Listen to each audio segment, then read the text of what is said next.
वली के कुर्ब से कुर्बे हुजूर मिलता है, वली के कुर्ब से कुर्बे हुजूर मिलता है, वली के इश्क का बदला जरूर मिलता है। अल्लाह ताला ने वलियों को क्या शान अता फरमाई, गौर फरमाइए अजीज़ाने गिरामी वकार। अल्लाह ताला ने अंबिया अलैहिमुस्सलाम को मौजिज़ात अता फरमाए। सारे नबियों को अल्लाह ने मौजिज़ात से नवाजा, मगर मेरे आका को खातिमुल मुरसलीन बनाकर सरापा मौजिज़ा बना के भेजा।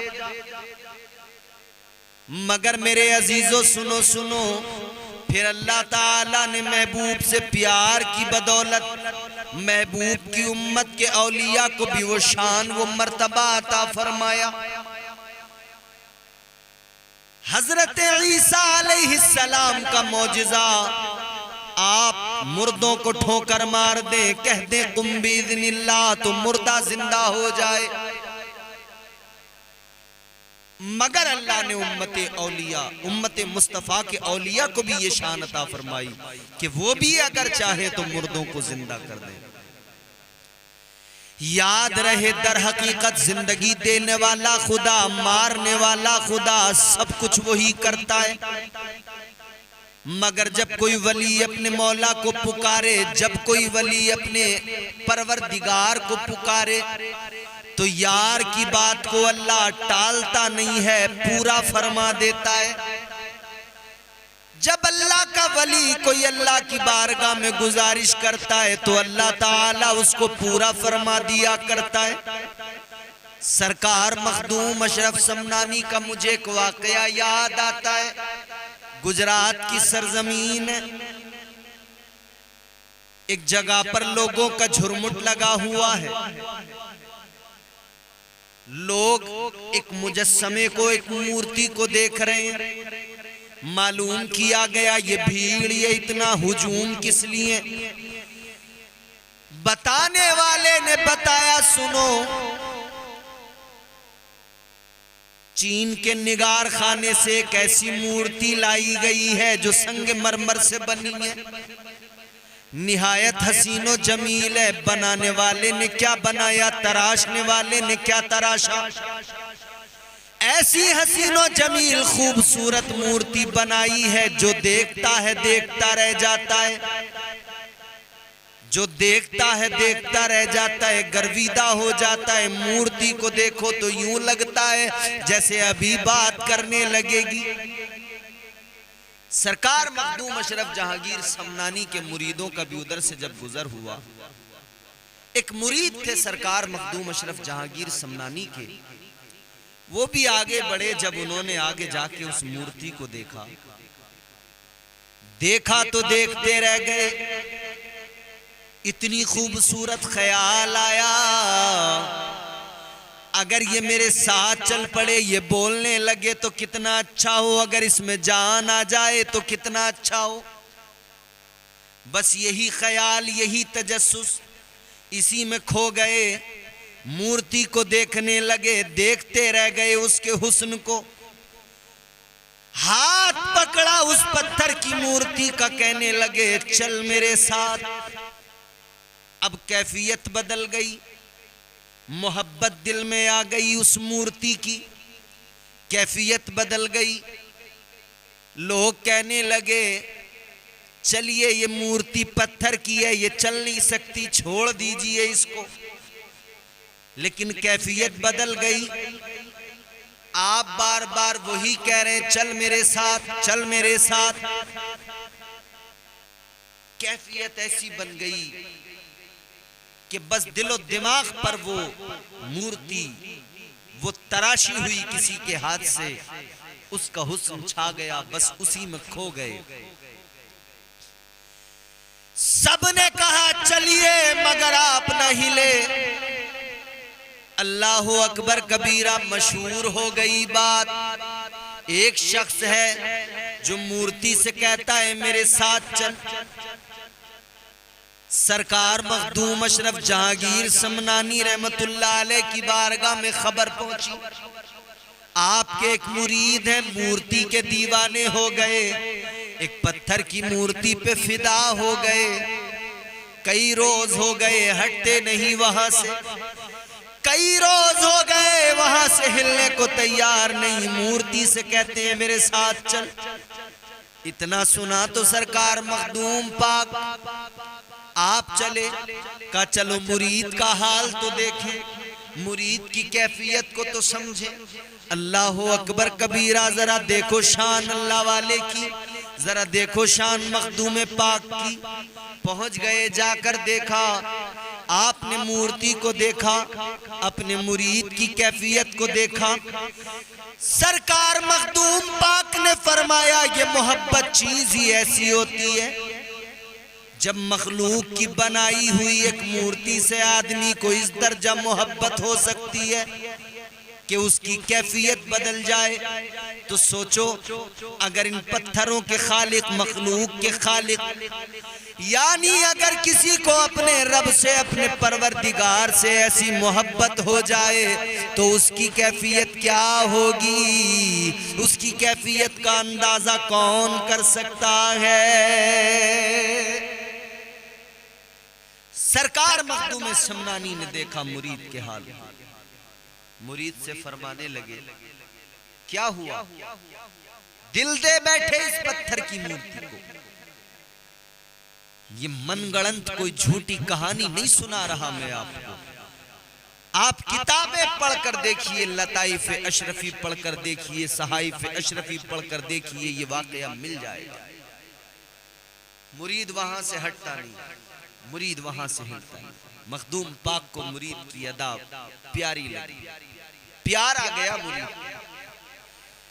सरकार मखदूम पाक ने फरमाया मेरे मुरीद ये बताओ, अगर इस पत्थर की मूर्ति में जान होती तो क्या करते।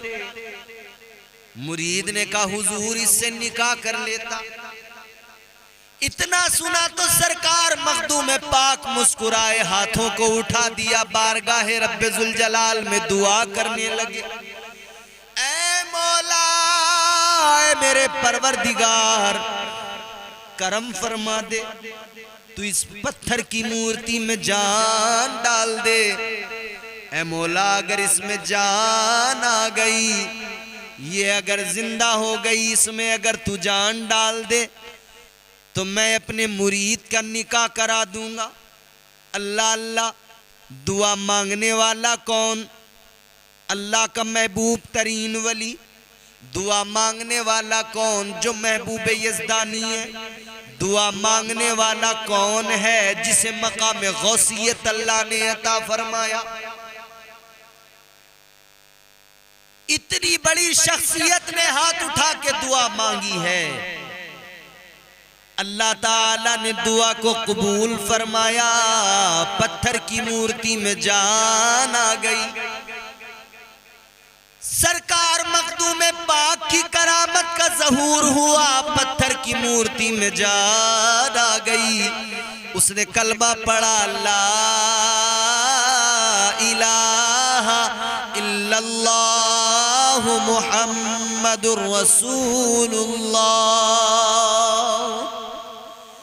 सारे लोगों ने देखा, हैरान हो गए, ये कैसे हो सकता है? पत्थर की मूर्ति में जान आ गई, पत्थर की मूर्ति जिंदा हो गई। हैरान है सब। मखदूम पाक की जिंदा करामत को देख लिया। अल्लाह अल्लाह, मुरीद ने ये मंजर देखा तो खुश हो गया, पीर के कदमों पे गिर गया। अल्लाहु अकबर। सरकार मखदूम पाक ने मूर्ति जो जिंदा हो चुकी है, अब औरत बन चुकी है, उससे फरमाया ये तुझसे निकाह करना चाहते हैं।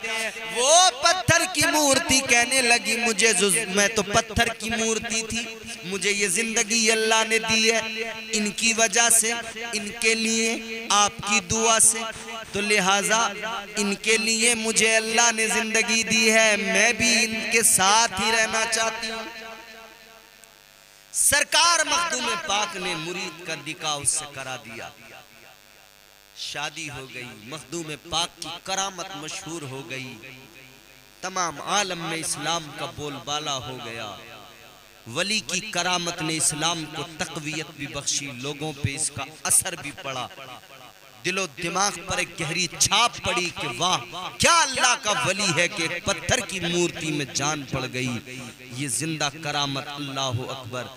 और वो पत्थर की मूर्ति जिस मुरीद के निकाह में थी, फिर जिंदगी उसके साथ गुजरी, औलादें भी हुई। और हमारे बुजुर्ग फरमाते हैं आज भी वो नस्लें मौजूद हैं और उनकी निशानी क्या कि उनके नाखून के अंदर एक निशान है, एक पथरीला सा धब्बा है, एक सफेद पत्थर की एक निशानी, एक अलामत नाखूनों में। अल्लाह अकबर। अल्लाह जो चाहे वो करे, अल्लाह जो चाहता है वो करता है। उसकी शान बड़ी, वही मुल्कों का मालिक है, वही बादशाह है, सारी दुनिया का निजाम चलाने वाला वो कुन कह दे तो फिर हो जाता है। मगर परवरदिगार आलम जो भी करता है उसकी मर्जी है। मगर जब उसके महबूब बंदे उसकी बारगाह में गुजारिश करते हैं, अल्लाह उनकी बात को पूरा फरमा देता है। ये सरकार मखदूम अशरफ जहांगीर समनानी रहमतुल्लाह अलैह की दुआ थी। जो काम औलिया कराम, जो काम अंबिया अलैहिमुस्सलाम ने किए मौजज़ात की शक्ल में, हजरत ईसा अलैहिस्सलाम ने मुर्दों को जिंदा किया। मेरे आका नबी अकरम ताजदार मदीना खातिमुन नबिय्यीन हुजूर सल्लल्लाहु ताला अलैहि वसल्लम ने मुर्दों को जिंदा किया। वही काम हिंदुस्तान की सरजमीन पे हुजूर का शहजादा करता नजर आया, ताजदारे की छौछा करते नजर आए, सरकार मखदूम पाक करते नजर आए। अल्लाह अकबर। ये शान है सरकार मखदूम पाक की, ये करामत है मेरे मखदूम पाक की। ऐ लोगो सरकार मखदूम पाक की मोहब्बत को दिल में बसा लो, आपके दामन से वाबस्ता हो जाओ। सदरुल अफाजिल हजरत मौलाना नईमुद्दीन मुरादाबादी अलैहि रहमा आप अपनी तफसीर खजाइनुल इरफान में फरमाते हैं कि पहले महबूब सुबहानी, दूसरे महबूब इलाही जमाते औलिया में, और तीसरे महबूब यज़दानी यानी मखदूम अशरफ जहांगीर समनानी। सल्तनत को, बादशाहत को छोड़कर हिंदुस्तान आए। ये अल्लाह और उसके महबूब का हम हिंदुस्तान वालों पर बड़ा एहसान है कि हमें मखदूम पाक जैसा अजीम वली अता फरमाया कि छोछा की सरजमीन पे जाइए दिल को सुकून मिलता है, बारगाह मखदूम पाक में जाइए दिल को सुकून मिलता है। अल्हम्दुलिल्लाह फकीर ने उस बारगाह की जियारत की, बड़ा एक सुकून, एक रूहानी मंजर, एक रूहानी समा। अल्लाह अकबर। जब आप जाएंगे कि छौछा की सरजमीन पर, अल्लाह अल्लाह क्या बहारें हैं, क्या रौनकें हैं, क्या नज़ारे हैं, क्या हुस्न है उस सरजमीन का। क्योंकि उस सरजमीन पर महबूब यज़दानी आराम फरमा है, और जहाँ अल्लाह का महबूब यानी महबूब यज़दानी हजरत सरकार मखदूम अशरफ जहांगीर समनानी मौजूद हो, यकीनन वहाँ अल्लाह की रहमतें क्यों न बरसें, वहाँ पे क्यों बहारें न हो, वहाँ पे क्यों आज भी रानाइयाँ न हो। दुनिया भर से मरीज जाते हैं, कोई जादू का शिकार है, कोई जादू टोना सहरो आसेब का शिकार है, किसी को जिन ने पकड़ लिया है, किसी पे किसी देव परी का साया है।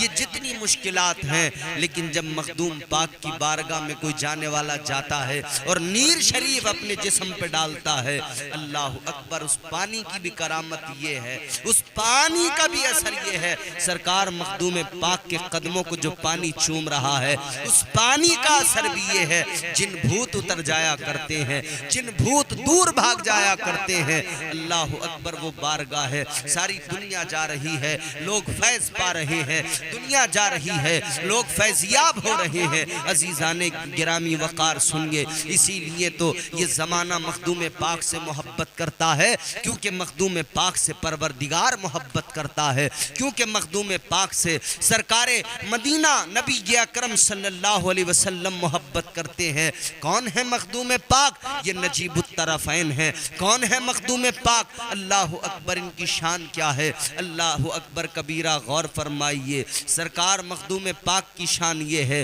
अल्लाह अल्लाह, आपके वालिद बिला जवाब, आपके वालिद भी वक्त के वली गुजरे, लेकिन जब आपके वालिद गिरामी वक़ार, आपके वालिद गिरामी वक़ार ने अल्लाह की बारगाह में दुआ की थी, मौला कोई वारिस अता फरमा दे, उम्र काफ़ी हो चली है, या अल्लाह बेटा नहीं है, कोई वारिस अता फरमा दे। अल्लाह ने दुआ को कबूल किया और उम्र काफ़ी हो चुकी थी। फिर अल्लाह ने 2 शहजादे अता किए। एक बेटे का नाम अशरफ रखा गया, दूसरे का आरफ रखा गया। अल्लाह अकबर, एक के बाद दीगर। मगर सुनो, हज़रत मखदूम पाक दुनिया में आए हैं ना, तो आपके आने से पहले एक बुजुर्ग ने आकर ये कहा था कि ज़माने को रोशन करने अशरफ आ रहा है। बशारत दी गई थी। सरकार मखदूम सिमनानी, तारिकुस सल्तनत, बहुत कुछ था, हुकूमत थी, इख्तिदार था, मगर सब छोड़ दिया। किस लिए? अल्लाह की मोहब्बत में। याद रहे, जब कोई अल्लाह की मोहब्बत में दुनिया को छोड़ देता है, अल्लाह ताला की मोहब्बत में सारी दुनिया से तर्क ताल्लुक कर लेता है, तो फिर अल्लाह ताला दुनिया को उसके ज़ेरे असर कर देता है। हजरत इब्राहीम बिन अदहम रहमतुल्लाह अलैह, वो भी तारिकुस सल्तनत हैं, बहुत बड़े बादशाह थे वो भी। मैं ये बताना चाह रहा हूं, तारिकुस सल्तनत होता क्या है? दुनिया को छोड़ना कोई मामूली बात नहीं। हजार रुपए पर लोग बेईमानियां कर रहे हैं, जान दे रहे हैं। अरे जनाब, 100 रुपए पर यहां लोग बेईमानियां करने लगते हैं, अपनी आखिरत खराब करने लगते हैं। जिसके पास खजाने पड़े हों और वो सब छोड़ दे। मगर छोड़ते क्यों हैं? क्योंकि वो मोहब्बत अल्लाह की जब गालिब आ जाती है तो बंदा सब छोड़ देता है, फिर उसका इनाम बहुत बड़ा मिलता है। पहले जो छोड़ा है वो दुनिया के मालो मता का एक छोटा हिस्सा नजर आने लगता है, क्योंकि फिर अल्लाह पूरी दुनिया को ज़ेरे असर कर देता है। हजरत इब्राहीम बिन अदहम रहमतुल्लाह अलैह अपने महल में आराम फरमा रहे थे। बल्कि उससे भी पहले का वाक़या ये कि उनकी एक खादिमा, एक नौकरानी थी जो बिस्तर वगैरह दुरुस्त करने आती थी। वो एक रोज बिस्तर को दुरुस्त कर रही थी, उसे ख्याल आया ये बादशाह का बिस्तर है, कितना सुकून मिलता होगा यहाँ बादशाह को। सोचा मैं भी जरा कमर लगा के देखूं, कोई नहीं देख रहा, जरा सी कमर लगाऊं, आराम करके देखूं। नौकरानी बादशाह के बिस्तर पे लेट गई, लेटी तो नींद आ गई। जब आंख खुली तो देखा बादशाह सामने खड़ा है, सिपाही सामने खड़े हैं। बादशाह को जलाल आया, बादशाह के बिस्तर पे सो रही है। हुक्म दे दिया बादशाह ने, मारे जाएं कोड़े इसको। कोड़े मारे गए, कोड़े पड़ रहे थे और ये हंस रही थी।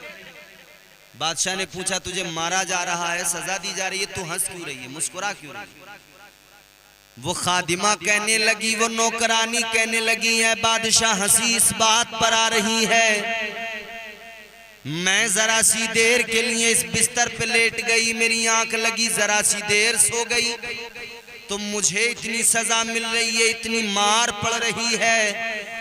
और बादशाह तुम तो मुस्तकिल इसी बिस्तर पे सोते हो, सोचो तुम्हारा क्या हाल होगा। बात दिल पर जाकर लगी। खैर बात ने तो दिल पर खूब असर किया, मगर शहंशाह बादशाह फिर भी नजरअंदाज कर दिया। एक रोज महल में लेटे हैं, छत पर किसी के कूदने फांदने की, दौड़ने की आवाज आ रही है। रोशनदान से बाहर देखा, एक शख्स नजर आया। कहा भाई क्या मामला है? मेरे महल की छत पर, बादशाह के महल की छत पर ये दौड़ भाग कैसी? तो कहा कि ऊंट गुम हो गए हैं, हम उनको तलाश कर रहे हैं। बादशाह कहने लगा, ये बताओ क्या ऊंट कभी महल की छतों पर मिलते हैं? अरे जाओ जंगलों में देखो, बयाबान में देखो, महल की छत पर। इतना सुना तो सामने से जो जवाब देने वाला था वो भी कोई अल्लाह का वली था। सामने से अल्लाह वाले ने जवाब दिया, बादशाह बात तो तेरी दुरुस्त है, महल की छत पर ऊंट नहीं मिलते, मगर ये भी सुन ले, महल के अंदर शाहाना बिस्तर पे सोकर अल्लाह भी नहीं मिलता है। इतना सुना बादशाह ने, ये बात भी दिल पर लगी, बात बहुत बड़ी थी, दिल पर लगी।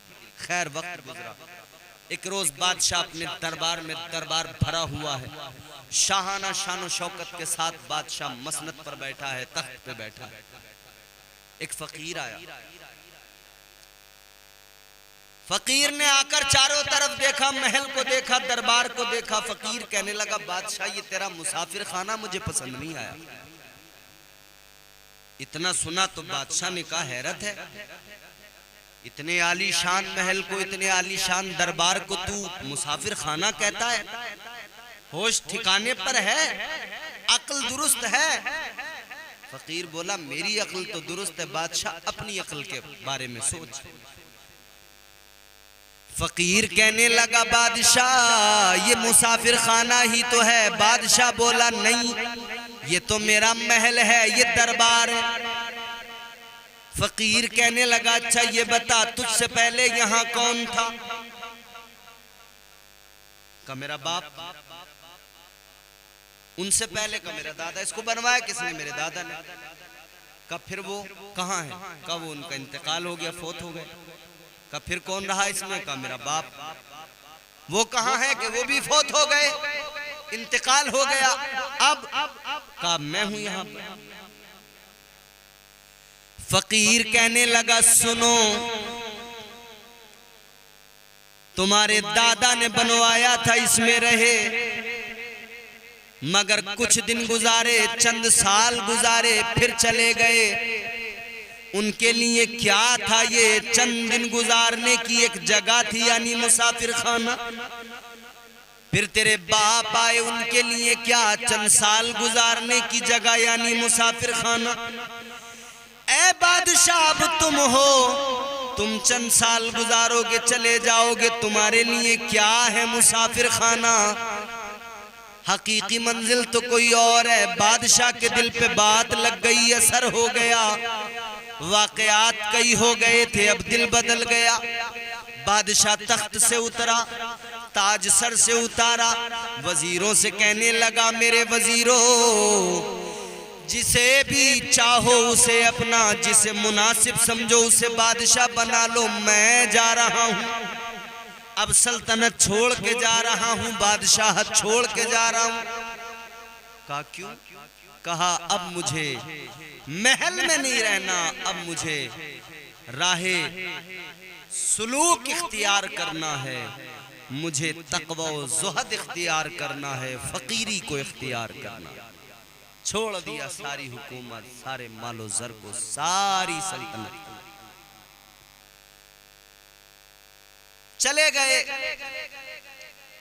इधर इन्होंने अपना एक बादशाह बनाया, सल्तनत का निजाम फिर भी यूं ही चलता रहा। एक वजीर जो सीनियर था उसको बादशाह बना दिया गया। एक रोज वो वजीर जो बादशाह बन चुका था वो गुजर रहा था, दरिया के किनारे पे उसने देखा कि हजरत इब्राहिम बिन अदहम बैठे हैं। वो वजीर जो अब बादशाह था उसने सवारी रोकी, उतर के आया। हाल जब देखा तो क्या था, जो कल शाहाना लिबास पहनता था आज फकीरी का लिबास है, गुदड़ी का लाल बना बैठा है। आज जिस्म पे टाट का बोरिए का लिबास है। वजीर ने आकर देखा, कहने लगा, हुजूर क्या हालत है आपकी? चलिए आप आज भी बादशाह हैं, हम आरजी हैं, चलिए ये तख्त संभालिए, ये मसनद संभालिए, ये ताज संभालिए। ये क्या जिंदगी है, क्या आपकी शाहाना जिंदगी थी। हजरत इब्राहिम बिन अदम ने फरमाया, सुनो, तुम उस बादशाहत की बात कर रहे हो, उसे बहुत कुछ समझ रहे हो, मगर सुनो मेरी बादशाहत देख के जाओ। सुई है, हाथ में धागा है, अपना वो टाट का फटा लिबास सी रहे हैं। सुई को दरिया में फेंक दिया।